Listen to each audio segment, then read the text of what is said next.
Sa mundong ginagalawan natin, may mga bagay, may mga katanungan na hindi natin kayang sagutin.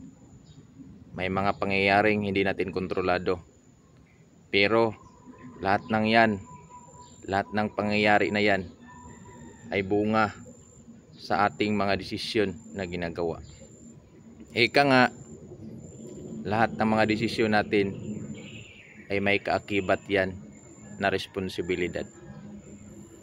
Kung ano yung desisyon na ginagawa mo, kinalaunan, may mga bunga yan, may mga resulta yan. Kaya mga kaibigan, sa anumang desisyon na ating ginagawa, dapat handa tayo kung ano yung resulta kinabukasan. Di natin alam, hindi natin hawak ang lahat. Di natin hawak ang mga bagay-bagay sa mundo. May mga bagay na maganda ang resulta. May mga desisyon tayo na akala natin tama na yun, pero kinalaunan, kinabukasan, masaklap ang dulot. Nagdudulot minsan ng negatibo para sa atin at para sa lahat.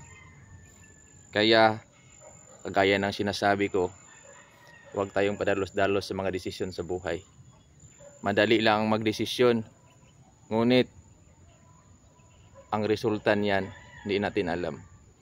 Kung yan ba'y naaayon para sa atin, kung yan ba'y pabor para sa atin.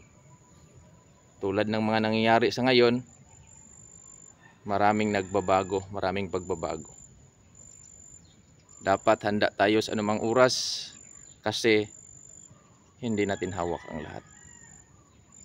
Kahit ano pa ang ating posisyon sa buhay, maliliit man o malalaki, matataas, kagaya ng sinabi ko, hindi natin hawak ang lahat. Wala tayong kontrol sa mga pangyayari. Kaya lagi tayong handa.